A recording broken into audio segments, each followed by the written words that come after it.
I'd like a pina colada, please. You speak French? Oui, un peu. C'est bien ça. Vous êtes en vacances seul? Oui, je suis seule.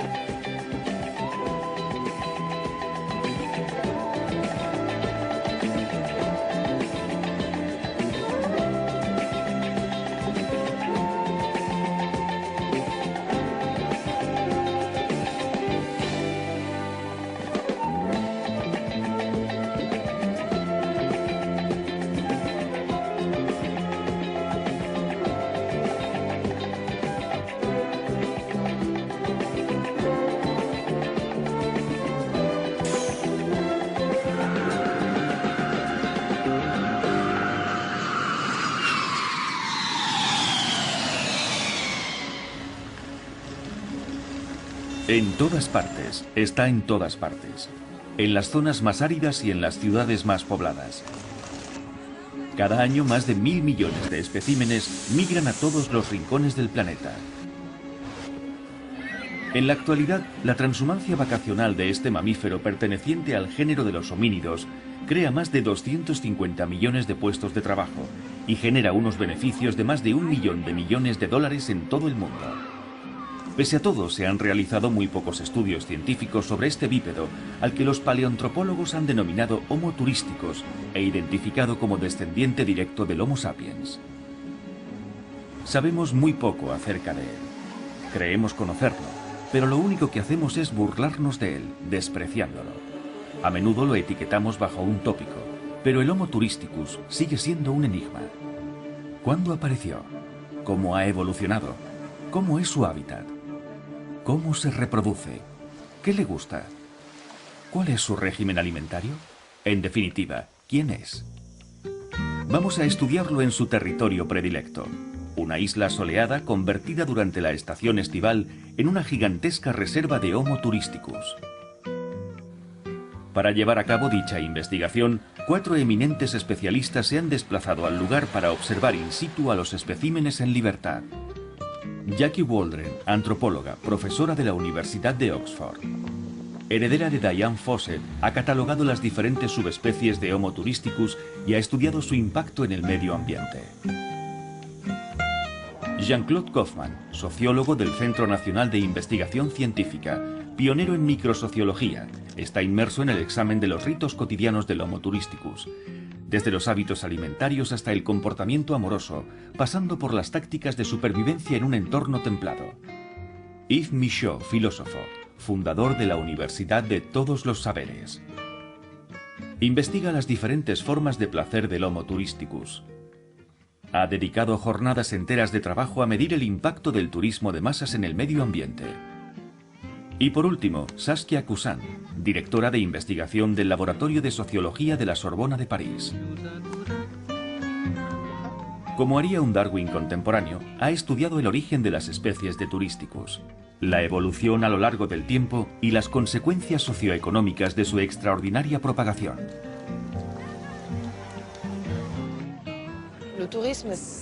El turismo está considerado como la primera industria de servicios mundial, aunque la realidad de las cifras y cómo se establecen sea discutible. Se le considera también una industria semejante a la agroalimentaria, automovilística o petrolera de ámbito global. Así que realmente genera mucho dinero.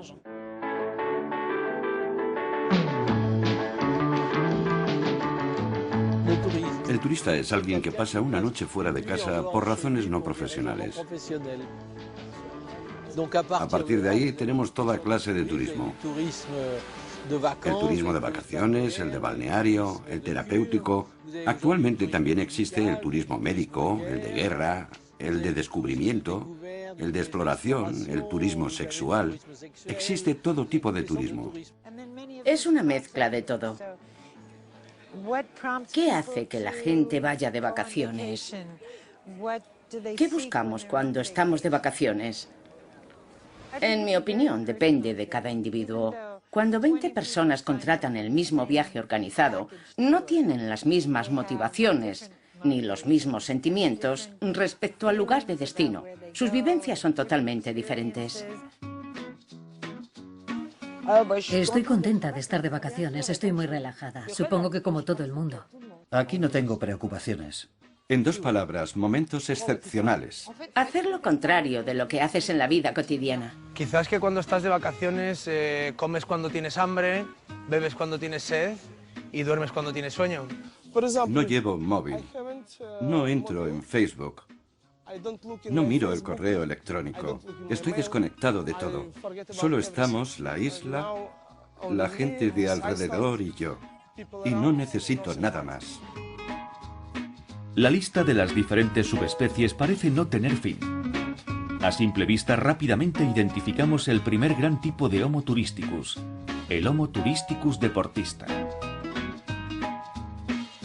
Caracterizado principalmente por el deseo nunca satisfecho de aventura, de exploración y de continuo movimiento. Esta es María, prototipo de la subespecie deportista. Está a punto de emprender una expedición de varios días alrededor de la isla con un grupo de remeros.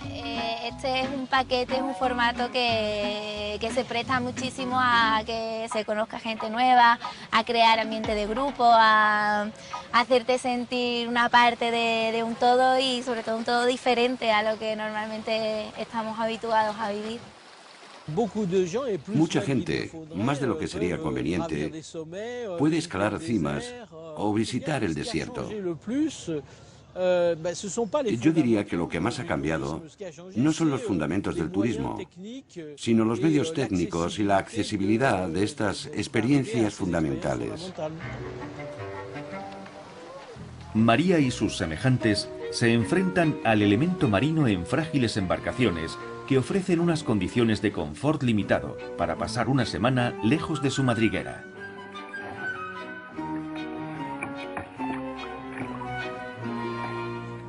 Porque las vacaciones, el turismo, suponen también el deseo de superación, de realizar cosas extraordinarias que no pueden hacerse en la vida cotidiana.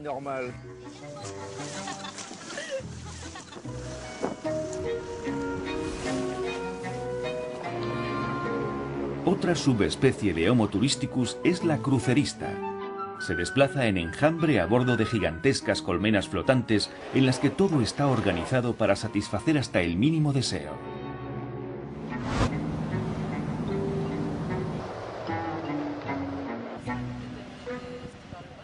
En la isla, la población autóctona espera con impaciencia la invasión de los Homo turisticus cruceristas.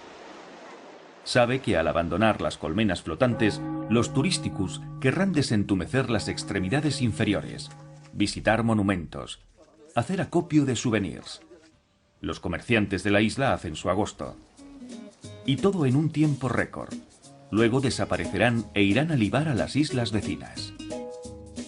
Entre la multitud localizamos un macho dominante, Jean-Marc, en compañía de su hembra Nathalie y otros congéneres. No teníamos previsto hacerlo este año. Primero estuvimos en India, nos quedaban unos días de vacaciones y entonces se nos ocurrió, ¿y si hiciésemos un crucero? Es muy divertido, sí, es muy divertido. Se tiene un cuidado especial con el recorrido de las personas que bajan del crucero. El itinerario está determinado a priori en función de las posibilidades de locomoción, taxis, comerciantes que se inscriben en el circuito y quieren sacar dinero de todo esto. De modo que la oferta se calibra para ellos. Hay itinerarios especiales para cruceros. Y si además la oferta incluye cultura, mucho mejor. La oferta se gradúa especialmente para cruceros. Curioso por naturaleza, Turisticus intenta a veces abandonar la manada e ir en busca de la fauna local. Por desgracia, el intento se salda en la mayoría de las ocasiones con un fracaso. No es fácil liberarse de las leyes de la especie. Las vacaciones de mis sueños no son una playa con arena blanca y palmeras. Yo necesito conocer a gente, necesito intercambiar, es decir, que me aporten algo y, si puedo, aportar algo yo también. Todo turista busca exotismo, busca al otro. El problema es que la situación es tal que no lo encontrará jamás. Es un problema con el que se encontraron los etnólogos entre los años 1910 y 1930. Y es que el encuentro del otro es algo prácticamente imposible. No puede hacerse. Uno no se convierte en Dogón, ni en Maorí, ni en Tuareg, así como así.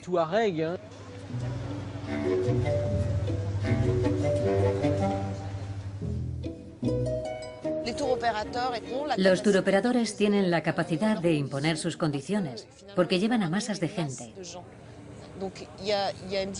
Por eso existe una diferencia entre la oferta local y la industria del turismo que hay detrás o al lado, y que traza sus propios caminos, más bien autopistas en las que al final todos tienen que alinearse.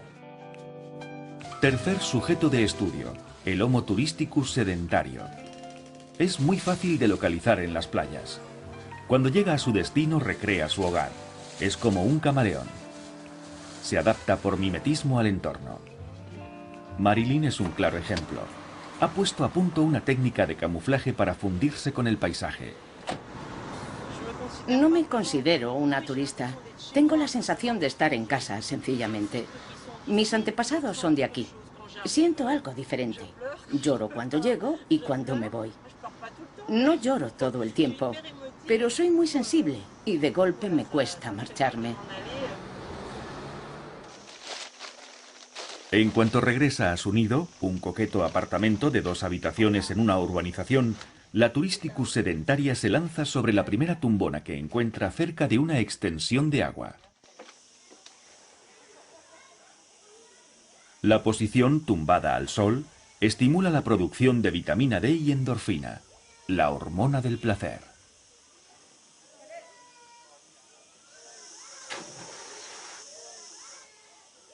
Este macho de pelaje plateado pertenece a otra rama de Homo turisticus. Animal social y vividor, tiene la particularidad de no estar nunca recluido en su guarida, sino rodeado de los congéneres que han realizado la misma migración estacional. Se trata del Homo turisticus gregario. Me llamo Neil Johnson y vengo de Manchester. Nosotros venimos en busca de sol, de lugares bonitos y de música. Las vacaciones son muy importantes para la familia. Los gregarios no tienen conflictos generacionales. Las vacaciones suponen ante todo el placer de estar juntos. En grupo, visitan la ineludible atracción de la isla, el mercadillo. El aspecto gregario del turista es fundamental. Al turista le tranquiliza el hecho de no estar solo. En ese sentido no se aparta mucho de los itinerarios, porque podría terminar en un lugar poco recomendable. Es el blanco perfecto para los estafadores y para los ladrones. Por eso, en grupo, se siente más seguro, es más difícil que le ataquen. Creo que es importante disfrutar de estos momentos. Cuando sea viejo será más difícil.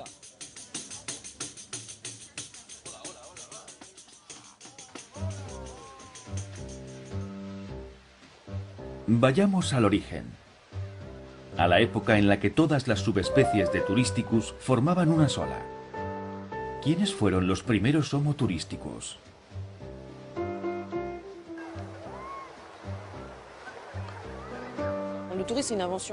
El turismo es un invento inglés.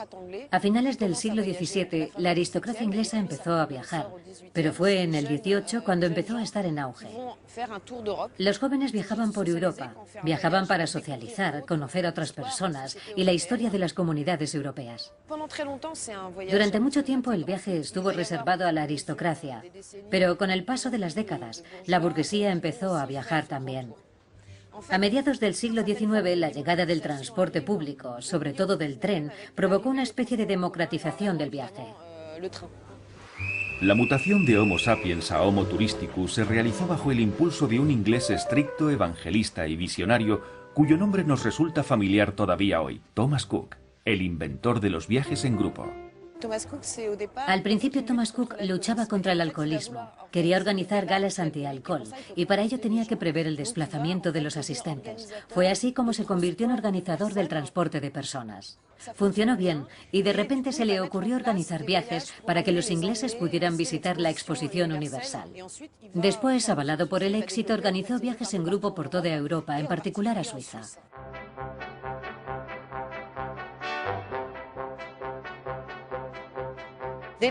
Desde la aparición de los viajes en grupo, empezó a considerarse como viajeros a quienes viajaban solos, por oposición a los turistas.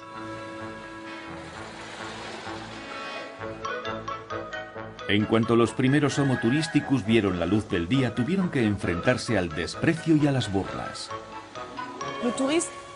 El turista es alguien que descubre algo que ya ha sido descubierto por otros. No aporta nada al conocimiento, ni al saber, ni a la pintura. Partiendo de ahí, solo puede ser objeto de desprecio. Además, turismo significa masificación del viaje, de modo que la consideración culta del viaje masificado solo puede ser despectiva, ya que estima que hay un gentío, una masa que contamina unos espacios que eran agradables, precisamente porque eran desconocidos. Antes, la gente no iba de vacaciones, solo tenía libre el domingo, así que nunca salía de casa. A mediados de los años 30, algunos Homo sapiens de las clases populares adquirieron el gen turisticus y empezaron a desplazarse al mar. Vacaciones pagadas, el gran mito francés de 1936, aunque solo una pequeña fracción de trabajadores fue de vacaciones. 1936 ha quedado como una fecha clave, pero se necesitaron de 15 a 20 años para que los obreros comprendiesen que estar de vacaciones no era solo dormir y que podían ir al mar. Una cosa es la fecha de la ley y otra la realidad social de la posibilidad, no solo económica y temporal, sino también psicológica. Marcharse lejos de casa a un lugar desconocido, solo porque podemos imaginar que es posible.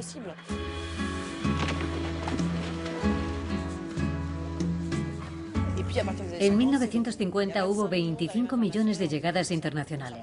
No es nada comparado con las cifras actuales, que ascienden a 1.000 millones, pero en aquella época supuso el nacimiento de la industria turística.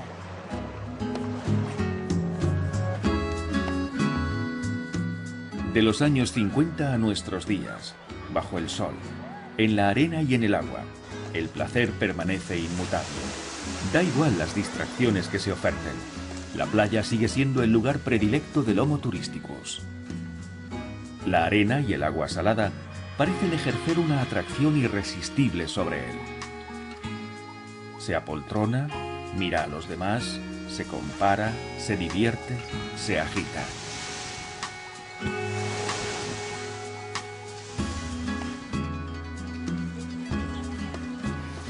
Existe la idea preconcebida de otro mundo, de la libertad del horizonte, la caricia del viento, del agua. Tenemos estas imágenes en la mente y sencillamente las sentimos, escuchamos el rumor de las olas, sentimos el placer de meter los pies en el agua.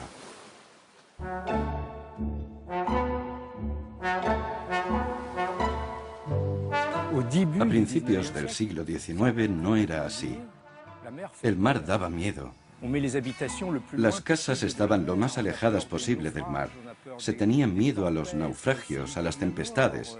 El mar representaba la muerte y se huía de él.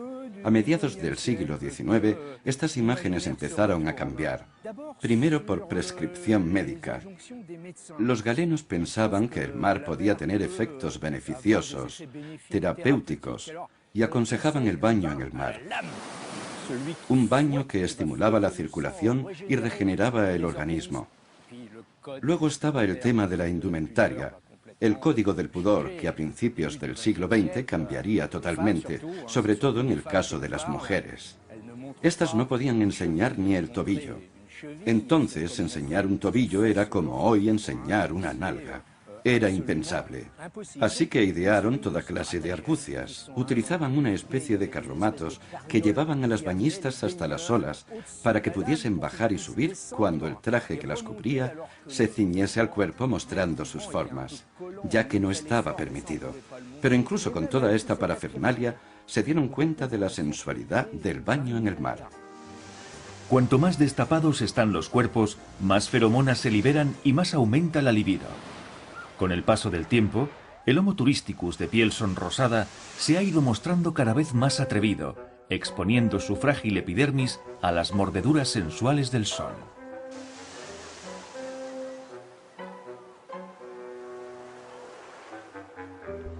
Ante la provocación de las hembras de Turisticus, que de repente se han vuelto más receptivas, los machos se entregan a una competición sexual.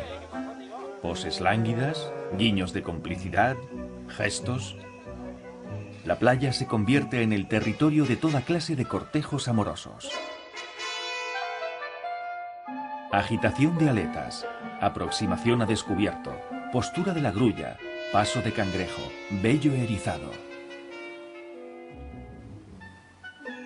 La playa supone la felicidad absoluta. Dejarse llevar, adormecerse, sentir la caricia del sol. En una palabra, evadirse. Evadirse es muy importante. No hacer nada. Estar en ese estado un tanto regresivo, indispensable para recuperar. Flotar en nuestro universo, flotar en uno mismo. Llegado ese momento, uno empieza a hacerse preguntas sobre sí mismo y eso es muy importante. El término vacaciones significa lo que significa. Otro empleo del tiempo, otro uso del espacio, de la relación con los demás, de la relación con los deseos. Cambiar de registro de actividades. Y solo eso ya constituye un placer. Arrullado por la somnolencia estival, a Turisticus le gusta dorarse al sol como los lagartos. Aunque según nuestros científicos no siempre fue así. A principios del siglo XX, el ideal de belleza era la blancura. Las mujeres se paseaban con sombrillas para evitar el bronceado.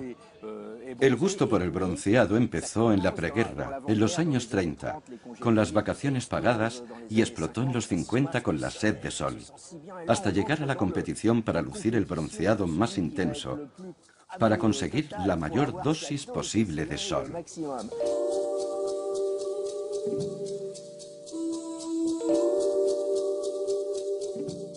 Y entonces la gran catástrofe. Los dermatólogos advierten que es perjudicial para la piel, que hay que tener mucho cuidado. Son muy duros y han estado a punto de prohibir la playa. ¿Prohibirnos la playa? Piensan que no les entendemos. Dicen, les hemos dicho a estos estúpidos que no vayan a la playa, que es malo para la piel y siguen haciéndolo.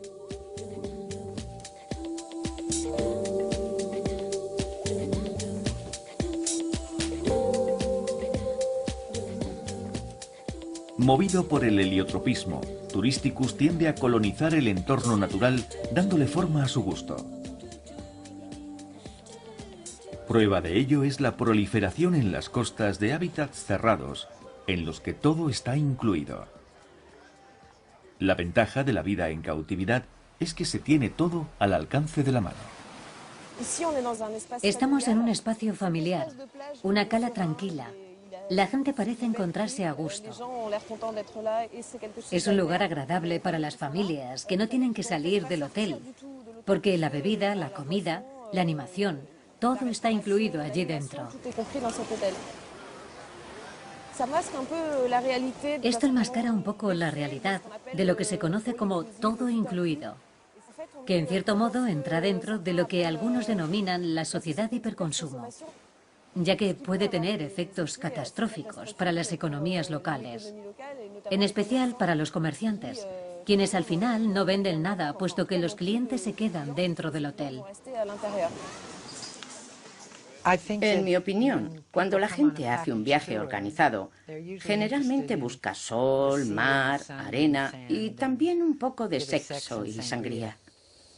El filósofo Yves Michaud, adepto a un turismo más tradicional, contempla estos parques de Turisticus con una mirada crítica.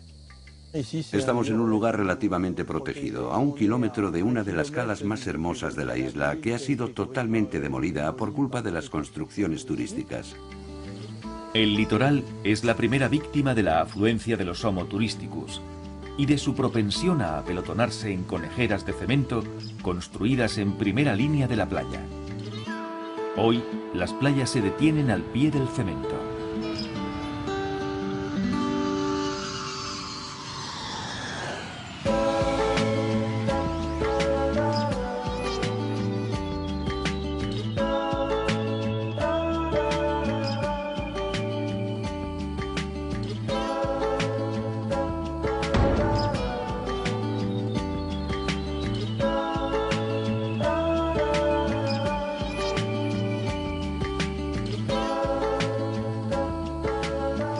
Las modificaciones del paisaje son, en primer lugar, los complejos hoteleros que se ven a lo largo de las playas y en algunas zonas particulares.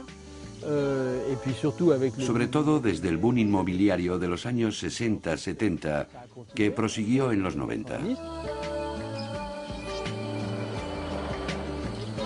Y luego la desfiguración debida a las vías de comunicación.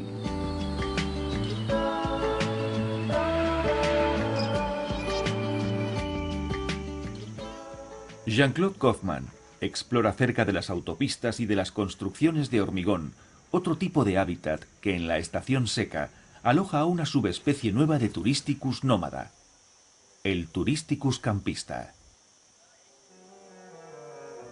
Se trata de un hábitat rudimentario al aire libre que surgió después de la Primera Guerra Mundial y se convirtió en una práctica habitual en los años 50. Aquí no hay construcciones. Se trata de un tipo de hábitat integrado en la naturaleza, pero a la vez disponemos de una tienda para tratar de reconstruir nuestro pequeño hábitat. Luego pondré aquí una mesita con 2 sillas plegables para estar cómodo. Es inevitable. El camping tiene adeptos convencidos. No se trata solo de un tema económico. Igual que en la playa, es una forma más sencilla de desnudarse, de estar en contacto con los elementos de la naturaleza.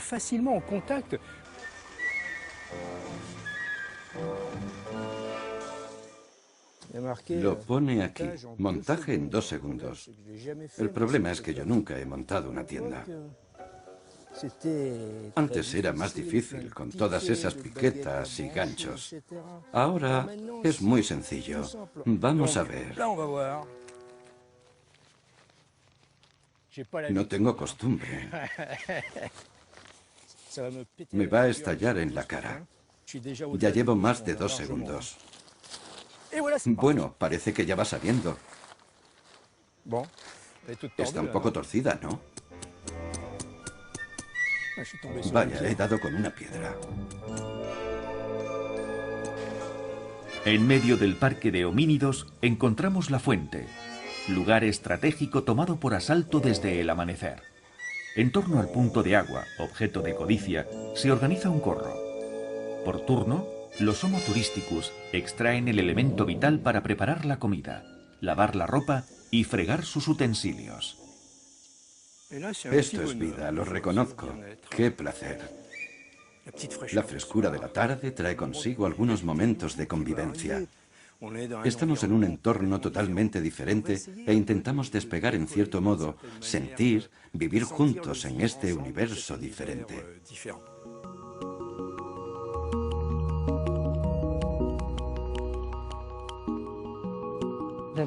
Los catálogos siguen alimentando el mito.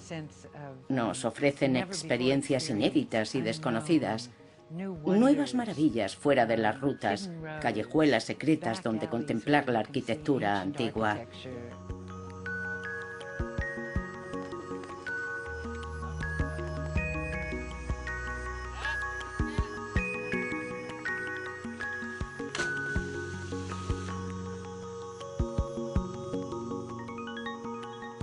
Hoy el paraíso está poblado por multitud de personas de todo el mundo. Hay tanta gente que a veces es imposible encontrar un lugar donde comer.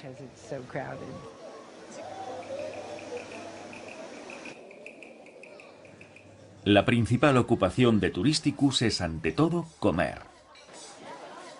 En las casas de fieras que hay frente al mar no hay que cazar la presa. Turisticus no tiene más que acercarse a los comedores para encontrar todos los alimentos que le apetezcan. Un análisis rápido de los platos permite establecer que Turisticus es omnívoro por naturaleza, pero no come lo mismo ni en las mismas proporciones según el estatus, la edad y el origen geográfico. Ante la abundancia de comida comúnmente conocida como buffet, Turisticus se enfrenta al dilema de la elección y siempre se muestra sorprendido al comprobar que milagrosamente puede servirse tantas veces como quiera sin que nadie se lo impida. En los menús de los hoteles destinados al turismo de masas casi no aparece nada de la gastronomía local. Las comidas están precondicionadas. Hay comida inglesa, comida alemana. Para Turisticus el momento de la comida tiene una doble función: llenar la panza y favorecer la socialización y la comunicación con otros miembros de la especie. Para ser un poco original, he pedido una hamburguesa. Si no, hubiese pedido chucrut. El turismo es un poco contradictorio. El turista quiere encontrar exotismo, pero sin pasarse. Quiere un exotismo en el que se reconozca. Búsqueda de lo exótico, distracción, divertimento. Después de la comida, la segunda ocupación fundamental de los Homo turisticus es desmelenarse. Es el caso de Kumi y Muriel, que han venido a la isla para salir de marcha.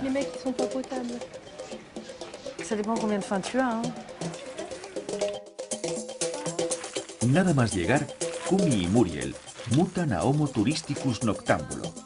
Dicho de otra manera, se convierten en aves nocturnas. La transformación se obra tanto en la mente como en el aspecto.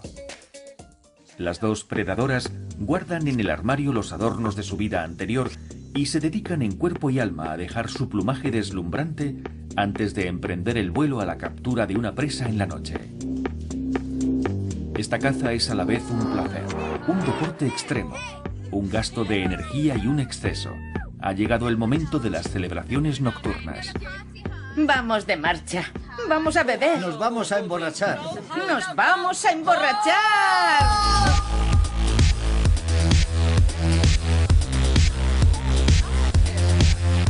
Los expertos coinciden en afirmar que la fiesta que los sapiens reservan tradicionalmente para la noche del sábado, en el caso de los turisticus, se extiende a todas las noches de la semana y en ocasiones incluso al día.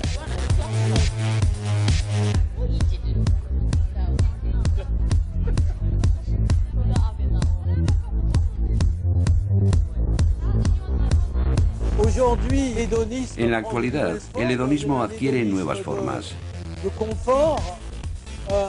Existe un hedonismo de confort, un hedonismo de burbuja y un hedonismo de choque, de exceso e intensidad. Llevamos una vida llena de normas. Normas de seguridad, normas de decoro, reglas jurídicas. De ahí la necesidad de transgresión. Creo que los conciertos de música techno son eso precisamente. Transgresión, intensidad sonora.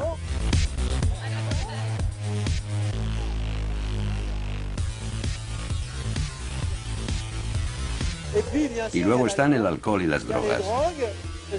Es lo que yo denomino un hedonismo de intensidad y búsqueda de lo extremo. El turismo presenta las dos vertientes, porque hay una forma de turismo extremo que consiste en ir a lugares peligrosos.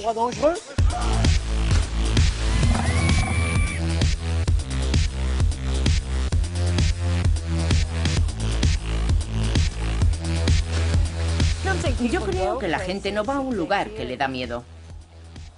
Tienen miedo de ellos mismos. Se enfrentan al reto de marchar, de vivir cosas diferentes. Luego siempre repiten, porque se lo han proporcionado todo para que se sintiesen a gusto.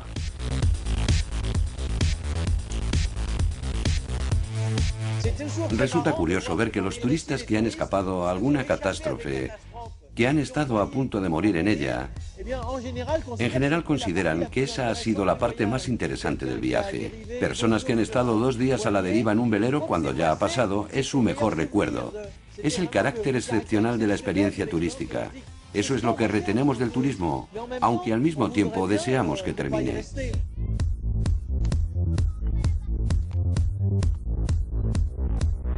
Durante las celebraciones nocturnas, cuando el ruido ensordecedor impide cualquier tipo de comunicación verbal, se produce el auténtico encuentro con el otro.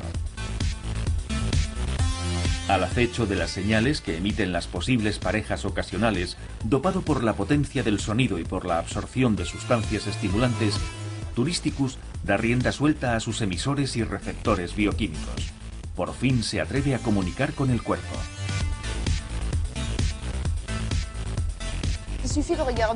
Basta con echar una ojeada a los artículos recurrentes de la prensa femenina durante las vacaciones. Nos dirán cómo ligar, cómo estar guapa para que el amor de verano dure, etc. Estamos de vacaciones en un país extranjero, hace sol, estamos relajados. El sexo forma parte de lo que buscamos en vacaciones.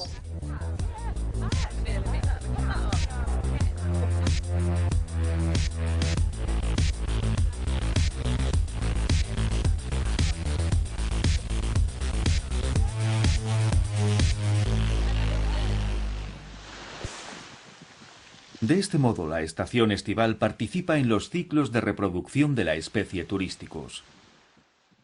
El verano provoca picos de natalidad y la propagación de enfermedades de transmisión sexual. Son momentos de voluptuosidad y de corazones rotos, de delicioso acercamiento entre los pueblos y de numerosos abusos cometidos por los más poderosos sobre los más desfavorecidos. Cambiamos de escenario. Después de los excesos de la noche nos dirigimos a zonas más retiradas de la isla, en donde proliferan formas de vida turísticas más arcaicas. De camino a su puesto de observación en medio del campo, la antropóloga Jackie Waldron medita acerca de la necesidad que muestran algunos turísticos de reconciliarse con sus raíces y con la naturaleza. Un retorno a la tierra que, según ella, se traduce en el deseo de apartarse de las rutas destinadas al turismo de masas para recuperar el gusto por la autenticidad de las cosas buenas. Estos Homo turisticus son primates vegetarianos, suelen practicar la recolección, se alimentan de ella y de los productos biolocales para satisfacción de los agricultores de la isla. Y las flores también las siembro, porque esto sí que lo hago yo. Las siembro para poder tener flores para ponerlas en las mesas y algún ramo que hacemos a los clientes. Muy bonita. Y todo esto. Y a las verduras y esto se pone químicos para...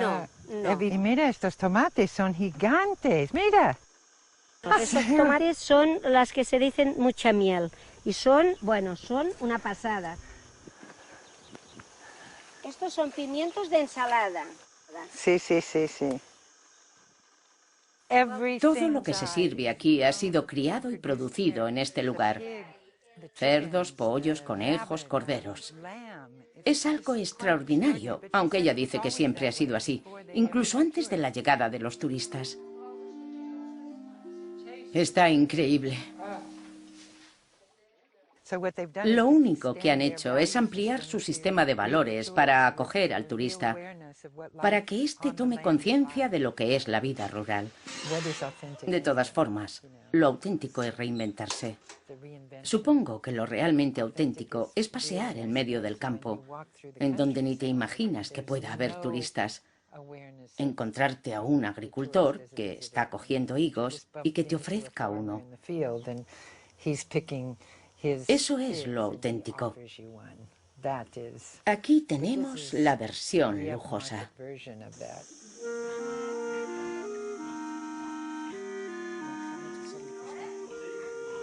Sí, esto es muy bonito, muy bien arreglado. Esto seguramente el agroturismo le ayudó a mejorar las condiciones. Claro, ¿no? que sí. Lo que hacemos con el agroturismo, nosotros lo que hacemos es mejorar la finca. Gracias a Turisticus, perduran modos de vida ancestrales. Algunas tradiciones se conservan e incluso se reinventan únicamente para satisfacer su curiosidad.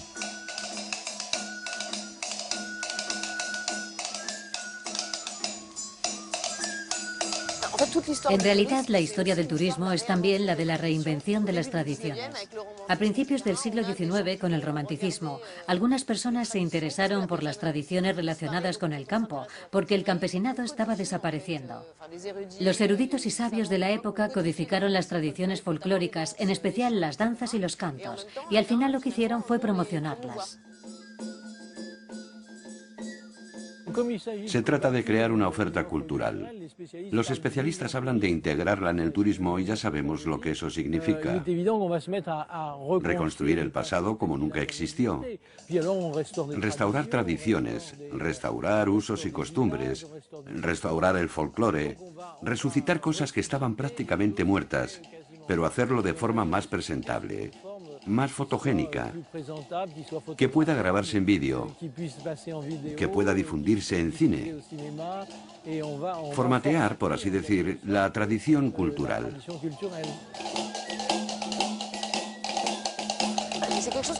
Es algo que podemos ver en todo el mundo. Es el caso del folclore bretón o del folclore balinés, reinventados para turistas. Es un espectáculo, pero a la vez son momentos de reinvención cultural. No se piensen que las personas que bailan no son conscientes de estar participando en un espectáculo. Hay que señalar que el turismo no siempre es apertura. Si les preguntas a la mayoría de los turistas que han estado en la isla sobre qué actividades culturales han realizado, te dirán que ninguna. Y si les preguntas qué platos típicos han comido, te contestarán que no han comido nada autóctono. Vienen para disfrutar del placer que da la experiencia de la estancia, pero la cultura local les es indiferente. A falta de enriquecimiento cultural, los recuerdos de las vacaciones de los Homo turisticus se suelen reducir a unos pocos trofeos de pacotilla. La mayoría de los amuletos que la gente se lleva de aquí no tienen nada de local. Están fabricados en China o en Túnez. El turista quiere llevarse algo simbólico, algo que demuestre que ha estado ahí, que simbolice el encuentro. Así es como surgió lo que vulgarmente se conoce como arte de aeropuerto, alfarería precolombina fabricada en serie, cerámica fabricada en serie, bisutería hippie y post-hippie fabricada en serie. Eso es lo que se conoce como arte de aeropuerto. Pero Touristicus no se contenta con acumular objetos cursis y horteras, bisutería y demás baratijas. También colecciona fotos pintorescas con las que fabricar sus recuerdos. Resulta muy interesante comprobar que la historia del turismo y la de la fotografía están íntimamente ligadas. Al surgir el turista apareció también la necesidad de cámaras fotográficas que se pudieran transportar. La gente que viajaba necesitaba material manejable, portátil y cada vez más pequeño. Ahora ya no, pero antes existían las veladas de diapositivas en las que aburríamos a los amigos con unos viajes que les daban igual. Queríamos enseñarles lo que habíamos vivido y visto, cómo habíamos roto con la rutina y las experiencias tan fuertes que habíamos vivido. Venga, una foto.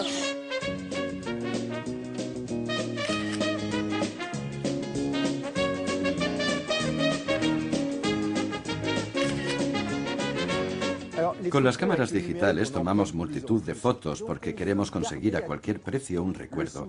A veces hasta el punto de arruinar las vacaciones, ya que nos pasamos el tiempo haciendo fotos en vez de vivir la experiencia. Soy japonesa. Hago fotos todo el tiempo. Luego exhibimos nuestros trofeos. No se trata de trofeos de caza, como hacía la aristocracia cuando iba a cazar jabalíes a los bosques de Polonia. En nuestro caso he hecho un viaje por América del Sur y puedo mostrar que he visitado los lugares que hay que visitar.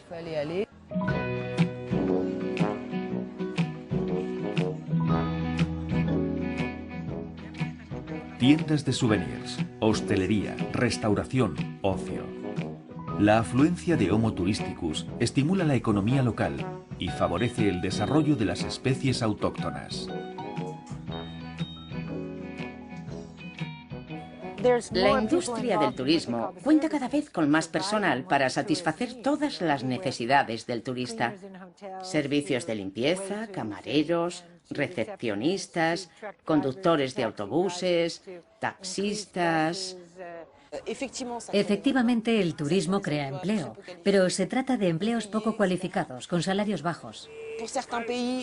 En el caso de algunos países, los beneficios generados regresan a los países de origen de los turistas. Algunos analistas afirman que el 80% de lo que un turista del norte gasta en un país del sur vuelve al país del norte. Todo lo que se gasta vuelve a un país de Europa, especialmente a Alemania, que es el país que más se beneficia del turismo en términos de ingresos. En cualquier parte del mundo, el turismo es, en un primer momento, factor de desarrollo. Los lugareños esperan al turista como agua de mayo, porque además, en general, el turismo concierne a lugares que son pobres. Así que al principio el turista trae dinero, gasta, favorece las infraestructuras locales. Después, en un segundo tiempo, se produce una modificación. La vida se transforma, las costumbres cambian, la cultura, el paisaje. Además, hay sobreexplotación de los recursos naturales, sobre todo del agua. Se produce un gran consumo de agua.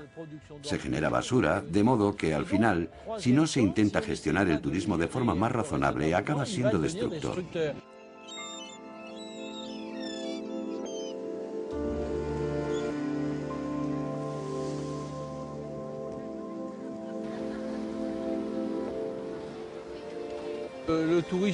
El turista siempre deja residuos porque contamina, destruye, usa, explota los recursos.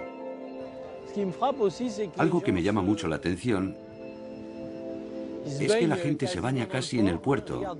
Les da igual la calidad del agua, no les preocupa. Lo único que les interesa es que esté a su disposición. Si hay un terreno en el que la noción de desarrollo sostenible tiene sentido, es el del turismo. Yo creo que hay que calcular lo que económica, política y ecológicamente es más deseable para el futuro.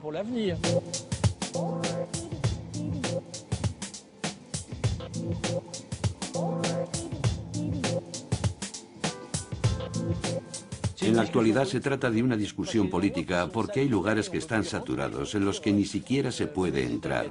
Venecia es un caso típico, con un enorme estrés turístico.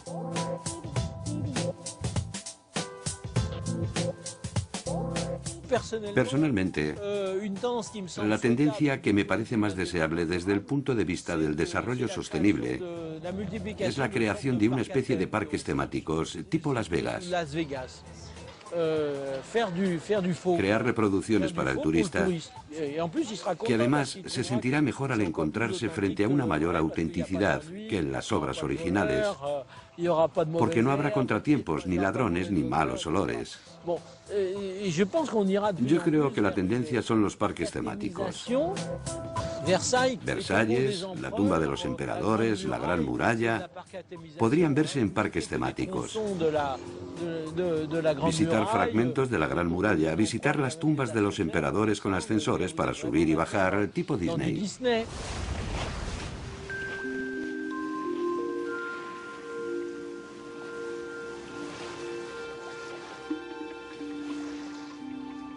La puesta de sol, un ritual ineludible de las tardes de verano en el que se venera al sol como a una divinidad.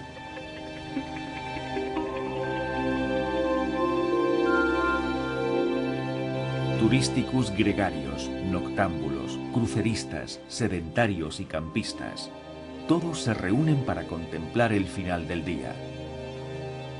Todos han disfrutado de los rayos de sol durante la jornada y vienen al crepúsculo para rendirle el último homenaje.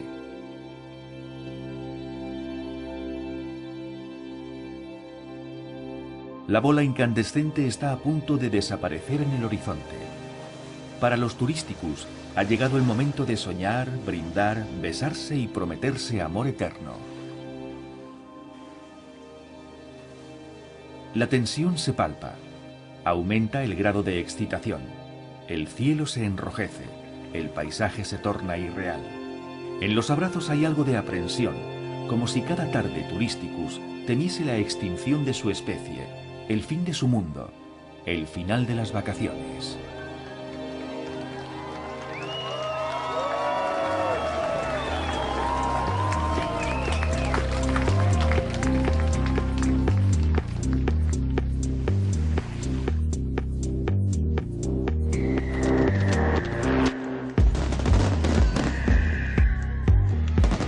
Es la apoteosis definitiva de la estancia. Ni todas las tonalidades del cielo, ni las danzas del fuego, consiguen aliviar la nostalgia que se apodera de los especímenes.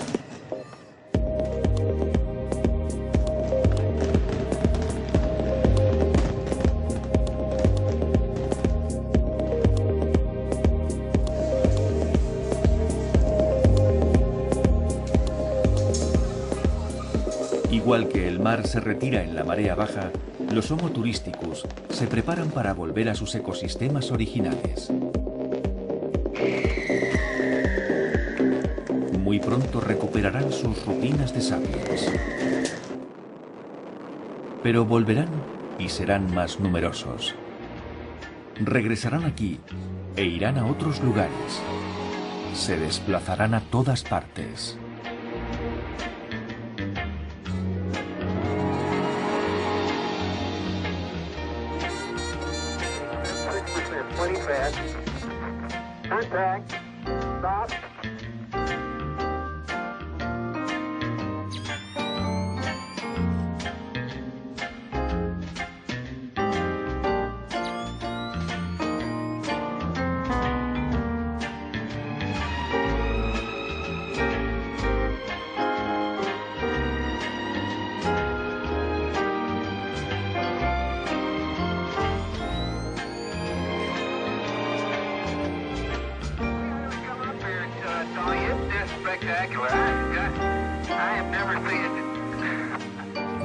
En cuanto a la idea de turismo como necesidad, no creo que haga falta irse muy lejos, porque vayas a donde vayas, siempre estarás en algún lugar. Incluso podemos ir de vacaciones mentalmente si nos apetece, sin necesidad de tomar el barco ni el avión. Tenemos la capacidad de marcharnos sin movernos.